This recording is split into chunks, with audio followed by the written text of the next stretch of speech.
I am your host, Tifa, and today we are going to dive into a topic that touches every one of us: finance.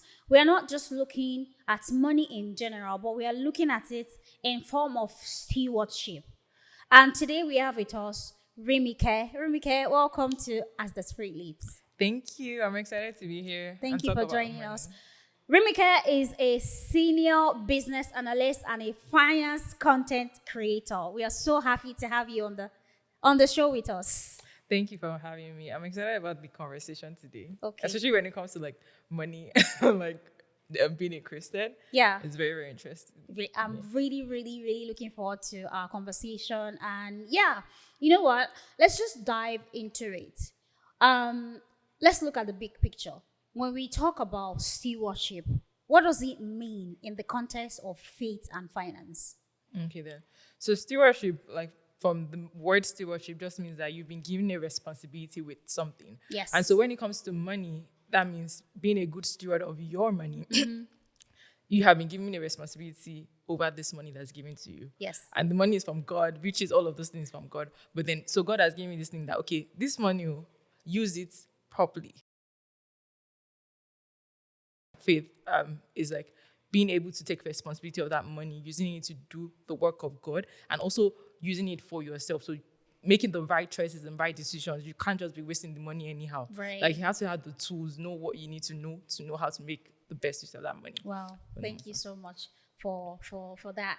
That is really great. So stewardship is understanding that you are in a position where God has given you something to look after it. Yeah. Thank you. Thank you so much. And in a world where everybody emphasizes on ownership, control, it's my money and I don't want anybody to tell me how to spend my money. How can we shift our mindset, as believers towards stewardship rather than being, I am the owner, I can do whatever. It doesn't make sense. I mean, it doesn't make sense for anybody to tell me what to do. I can do whatever with my money. How can we shift our mindset from there? Yeah. So I'll say at the end of money is a tool. So whatever resources you need to get, whether people are telling you this is how to manage your money, you need to still learn about it. So we're not born with the innate knowledge to say, this is how I'm going to manage my money. We all learned this as we are supposed to. Unfortunately, the system doesn't. They don't work. teach us. They don't teach us about anything. But so we don't learn it in our formative years, like when we're young and all those type of things. But now that you're older, or when you get to a point where you're like, okay, I need to know about this money, you should be open to hearing about what people are saying about money and how to do, how to manage it. Yes, at the end of the day, money is personal. So you still need to be the one that will make the decision that fits you best. Yes. But you should still be open to learning about what people are saying about money. And I even think in the churches, we need to talk about money more. We're not talking about it as we should. And so people are out there making the worst mistakes with their money. Everybody's doing anyhow. But so it's we need to have these conversations more in gatherings and just community places that will be all meet and sit together. Right. So to add to what you said, it is just, having the mindset of this is not my money. Yeah. This is God's money. Yeah. He gave me this money. And then what I need to do is actually ask him, you've given me this money. How would you like me to go about this to spend it, and then make sure I'm doing it also to glorify you. Yeah. Right. Okay. That's great. That's so powerful. As a believer, our financial habits. I'm laughing because I'm talking to myself too. Our financial habits. So I want us to look at the practical, habits. What are some financial practices that we can adopt, right, as believers? How do we manage our money? Yeah. So the first thing is, first of all, knowing about your money. And so one thing I always tell people when they reach out to me first is okay, go and track your expenses for the month. Go and do that. The easiest way, get a note, get Excel, if you just want to write it on your phone, but then track how you're spending for the entire month and then come back. So from there, we're able to see patterns as to how you're spending. Are you overspending on some categories that you don't want to spend on? Maybe you're stressed, like something's making you like order food. Like some people, they want to be like when they're stressed. When they're stressed, that's when they want to order food. So they order all the food they want just because they're stressed. So like having a knowledge of your money is the first step. So know about your money, because if you don't even know about it, how can you manage it? How can you say, okay, you're stewarding this gift that God has given you? So know about your money. And the next thing is to pick a budget that works for you. Pick a budget system that works for you. Something I always say, as I said, is personal finance, money is still personal. So you need to pick what works for your situation. And there's different types of budgeting systems. There's like the zero-based budgeting system. That's when you're giving your money, like all down to the $0, it has a purpose. Okay. Down to giving, down to whatnot, it has a purpose. There's the saving first, where you're like, okay, I'm going to save this amount of money, and then the remaining, however I decide to spend it, I'll spend it. Ensuring that I don't take on credit card debt. That's important. And then there's also like the 50-30-20 rule, where you're like, you do 50% for your needs, 30% for your wants, 20% for savings. But then choose what works for you. That will help you achieve your goals. That's the first thing. Okay. And then start actually doing this thing, like putting into action. You can't say, okay, today I've tracked my finances.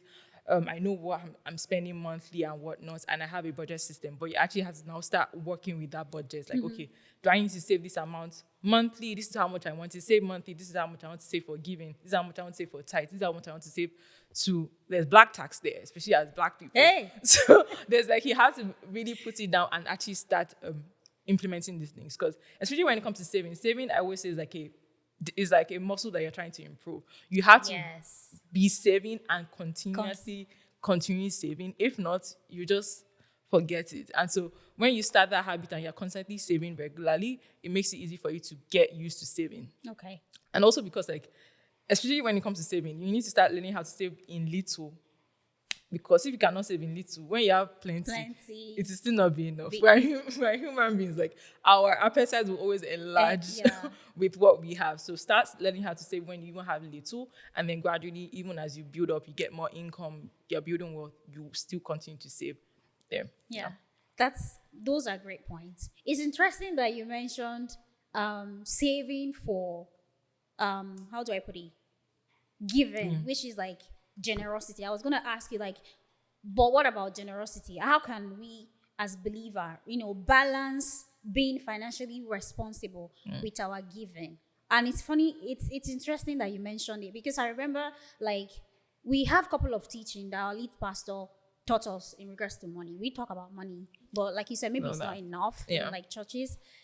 He said, when you're budgeting, make sure that you budget generosity money. This is how much I want to give out in a month. And once you exceed that point of money, let's say you put $500 down for generosity and you exceed it for the month. If somebody comes, just be like, I'm so sorry, at this moment, I am not able to help you. But then, maybe next month or another time, right? So it is interesting that you mentioned it. And it is something that I'm also learning as well. Like, I am somebody that I will save. And then when people come to me and like, I need this thing, I'm very generous. I just go into my savings and I give it to them. And then once it is literally like down to zero, I don't feel it, because I just like to give. I'm now learning to like understand that giving is good, but you have to also take care of yourself as well. Because it might get to a point where, you now need the money. And then now you're asking your siblings, which I do sometimes. I'm sorry. I have sisters, I have brothers. No, they have family members to support. So there's something that I want you to quickly touch on. You mentioned black tax. What is that for people that don't know what that is? So black tax is the financial responsibility that has been placed on like immigrants. Obviously, it's prevalent in like black communities, but like it's that financial responsibility where you have to take care of your family, your parents, your siblings, and unfortunately, it now extends down to like your extended family. And that's where it really starts to bite, because like, I don't even know this. I don't know these people. Like, why are you asking my money? But then that's what black tax basically means. Okay. Wow. I don't know these people. I have to give you money. Like, you don't know me. I carried you when you're. Sorry, I don't remember. I don't remember who you are. We talked about church, we need to talk more about money. How do we, like, people feeling uncomfortable when churches actually talk about money, like the misconception of money. Some, like I said earlier, some people will say, don't tell me how to spend my money. How do you respond to that? Like, because money was mentioned about 2,000 times in the Bible. Yeah. So if it was mentioned about 2,000 times Yeah. in the Bible, why are we finding it difficult that if churches talk about money, they are, in a sense, telling you how to spend your money? So So I think first of all, it comes from like how different churches. So obviously, not all the churches get it right, unfortunately. yes. And so some churches are coming from they want you to donate more to the Tithes, church, tithes, tithes, come more and money. come and more money. And so it feels like they're constantly talking about money Mm-hmm. because they want you to keep adding to the church. So that's where there has to be a good balance. So when you're talking about money in the church, it needs to come from like an educational standpoint.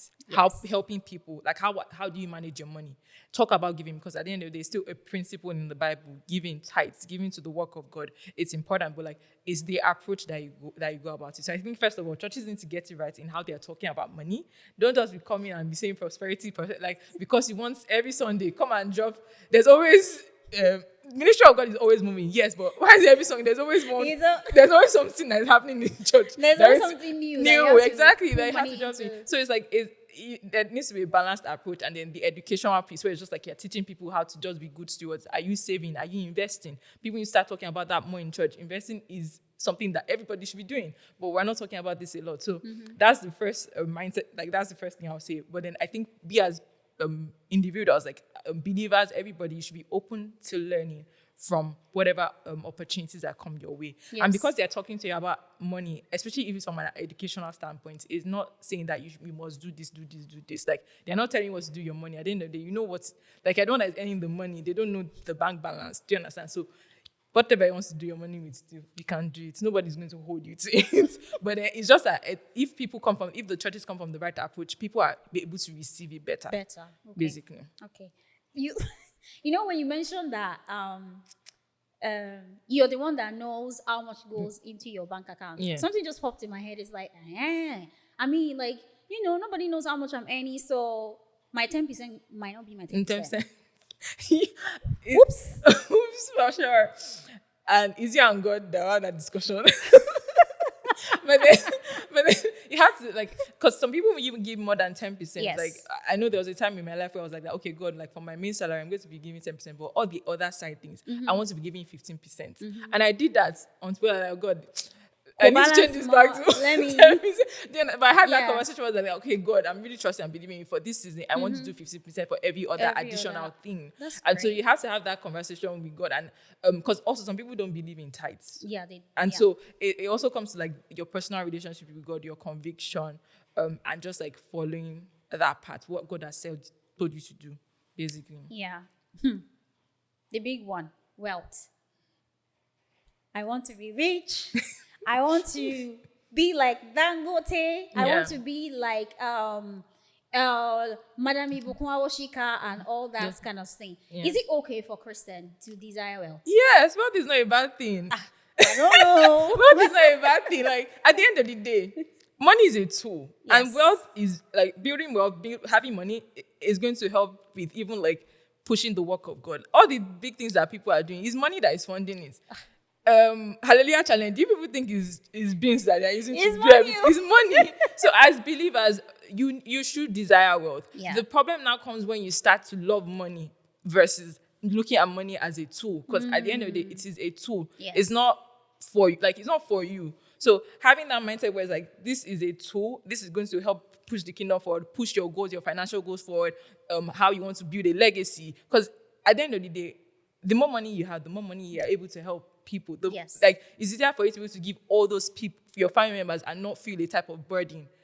So having, like, desiring wealth is not a bad thing. Okay, so you should desire wealth, but remember that when desiring that, it is like the posture of your heart.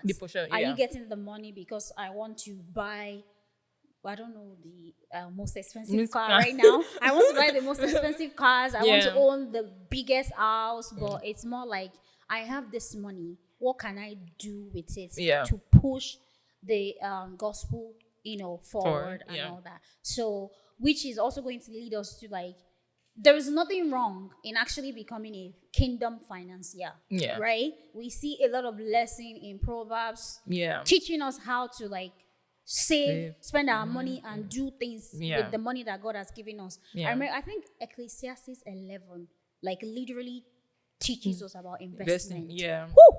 I'm like, there's wealth of wisdom Yeah. in the Bible. Yeah. You just have to look for it. Who is a kingdom financier, or what does it mean to be one? How can I desire to be a kingdom financier? That's the question I want to ask you. And how do I start that journey? Or how do we start that journey? Yeah. Yeah. So I think being a kingdom financier is like one of your primary goals with your money is to give to the kingdom. And so maybe you will probably need to be giving more than the 10%, the 15%, because like that's one of your goals. Right. And it also needs to come into alignment with God. If you have told God that, okay, God, all of this wealth, all of these things that you have given me, I really want to give it to your kingdom. And then from there, you start to find opportunities to actually give. So there's so many opportunities in the world to give. First of all, giving to the less privileged, giving to the church itself, like helping move the kingdom forward. Like I know, like with Hallelujah Channel, there were a number of times when you mentioned if you wanted to give a seed, so give a seed. But once you decide that, okay, I'm going to be a kingdom financier, you now have to then steward your money properly and allocate it properly towards this goal. So towards your personal financial goals, whatnot, and then towards the things of the kingdom. And so when you talk about having having it in your budget, you need to have it. I literally told, just random aside, I told one of my uncles this like literally recently, where I was like that. Tell them the budget for the giving has ended. Let's keep it moving. But side note, but back to that, like you have to have it in your budget where you're like, okay, this is the amount I'm going to be giving every single time to whatever platforms, whatever you want to support, really. And it also has to be like a communion with God. Like you can't just say, I feel like you can't just enter that and just be like, okay, I'll start giving to church. Like I have to have a conversation with God, tell God like this is your covenant, this is your covenant, because that's how God is also going to help you push it up and help you like increase your income, think about different ways to earn more money, wealth, and all of those things. Yeah. You know what? You're right, because I remember like this podcast thing. I don't know what I used. I wasn't calling it a podcast because I was doing it at the corner of my room. Like in my living room, there's a sweet corner that I just sit and then record myself. And then as I continue to go on, God kept telling me like, this is what I want you to do with this. And I told you, I said, I get you. I'm not disobedient, but I don't have the money to fund this. I don't have the budget to do this. And then trust God to show off. Trust Him to show off. He showed up, and I was like, "Oh, okay, wow. okay." There's funds for and this. then it's like now, like I'm able to do this, and I am really grateful because it's like you said, have a conversation with God. When He tells you to do something, just do it, and then you see how is going to prosper you exactly. and make sure like things that you're doing is really, really sane because it really wants to make you sane, because this is also something for the kingdom. When I started, I wanted to be something really serious about just Bible based. Let's talk about character and all those kind of stuff. He said no, that's not well, we're teaching. We're teaching people how to do stuff. So I was like, okay, that's fine. Anybody can come on the podcast then. Nice. So I'm really glad what we are doing this. Sure. I want us to talk about like actionable steps for those listening and feeling inspired. Where should they start from if they want to control their finances? Like maybe it's not enough to like sometimes like do the budget. This is how much I have in, and also like I'm thinking in terms of books. Okay. What should they watch? Do you have any books that you can recommend? I remember I was young. We were still back home in Nigeria when my dad had this book, Rich Dad, Poor Dad, by Robert Kiyosaki, and it was a good book. And then there's one that is called The Total Money Makeover by Dave Ramsey. So I'm thinking, do you have any other books that you can kind of like tell people to like read? Do you know anyone else that is talking about finances that is not just in like the worldly way that you Yeah. can recommend for people, For people. as well. Yeah. So I'll say, before you even get into books, you also need to like come to the mindset of like, I want to change this. Like Yes. you've looked at your financial situation and just like, I don't like what it's looking like. Because I don't like that.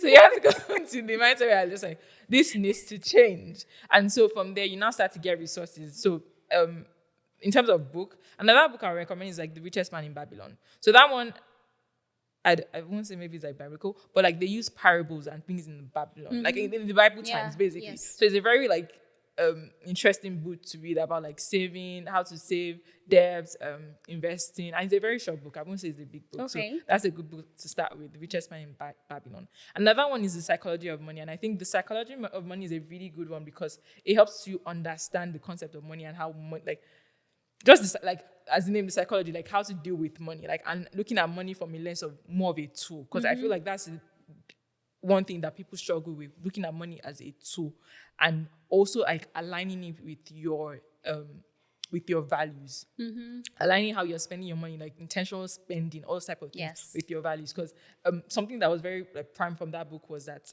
a lot of times we do things because of what people Are doing doing or what we want people to see. see. And it's like when you dig deeper, it's like this is not even important to me. Like why am Yeah. I spending my money on this? that. And so like when you prioritize like, okay, what do I need versus like just like, okay, what do people see?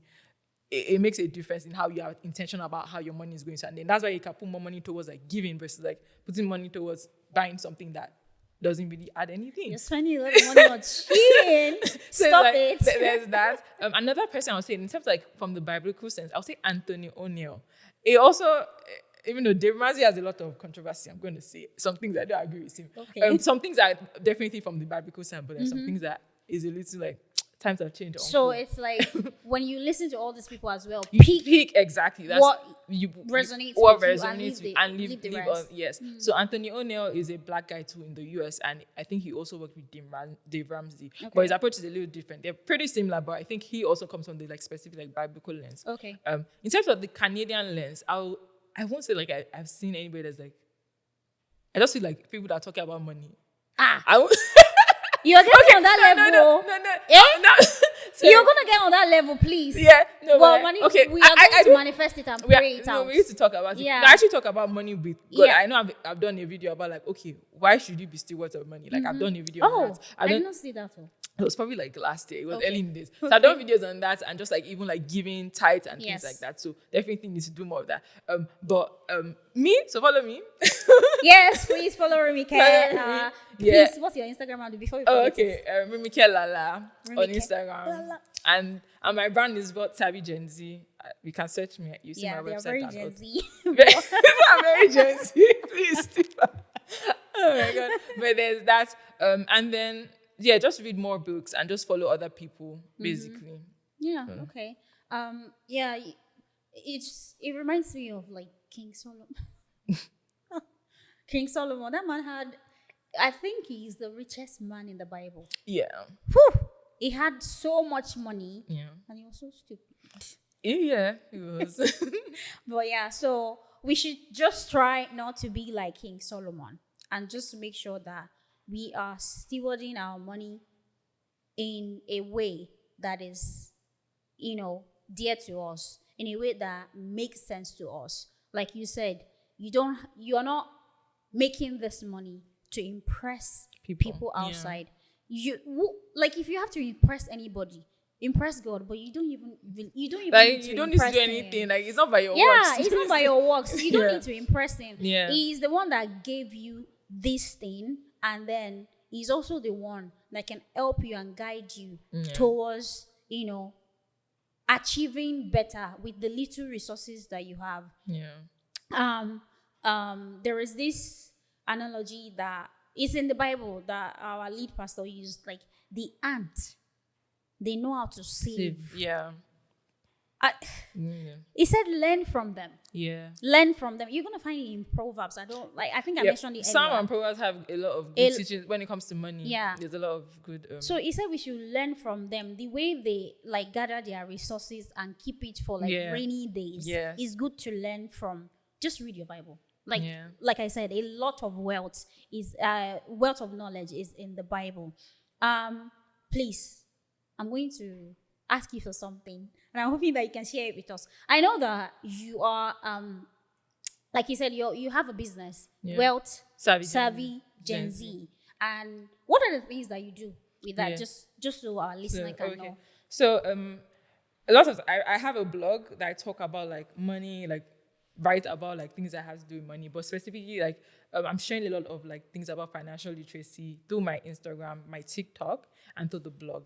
And outside of that, I also do one-on-one. So like I have like clients where I'm like helping them, like we have a plan to, okay, I want to pay off debts and start saving and investing. I'm going to do a plan towards that. Or people that say, okay, I want to learn about investing, they come to me and I'll have a meeting with them step by step. This is what you should do and whatnot. So that's really what the brand is about. And the goal is really to just be able to improve financial literacy among young people and just like among people that are ready to know this, because a lot of people don't know a lot of the things. As I said, we're not being taught all of these things in school. We're not taught in like these significant places where we should know it. And so we start making wrong decisions early until we're like, there's something I need to fix here. So that's my goal, just like helping younger people like to catch it early and like start making the right decisions when it comes to money. Thank you so much for sharing that. Please, everybody, follow Rumike Lala on Instagram and also follow our business platform, Wealth Savvy Gen Z. If you have any question, trust me, she's somebody to reach out to. Even me, I am booking my session because I need a revamp. Like, I am not even joking. I need a revamp. It's like I'm saving, but the money is just sitting there. I think that's also what a lot of people don't know. You're saving. It's just there. What are you doing with that? And you need to do something with that. Like that's something that I'm always also trying to help people get past, because there's a fear of like, oh, my hard-earned money. Hey, God, I beg. Oh, I'll crash. It's not gonna crash.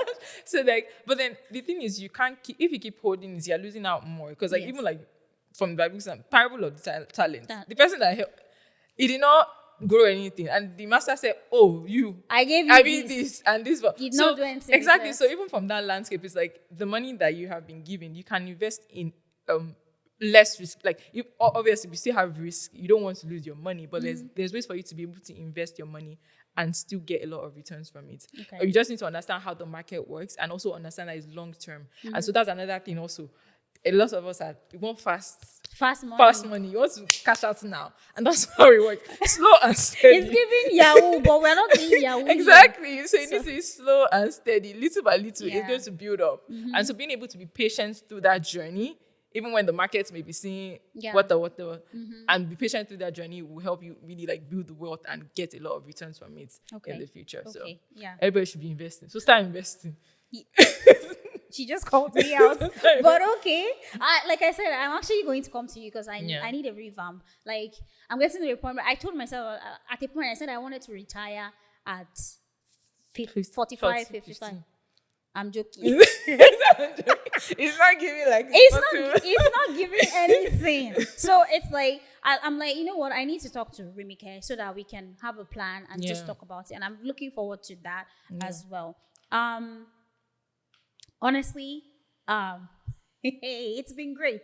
It's been really great, and thank you so much for coming on here to share your knowledge with us. And I pray that God will continue to increase you and He will continue to impact into you more knowledge to be able to share to people, to understand that our money and our resources is for the kingdom first before it is for our personal gain. Thank you so much. God bless you. It was really great having you. Thank you. And I hope that in the future we get to bring you back. And thank you. Thank you for having me. Thank you so much.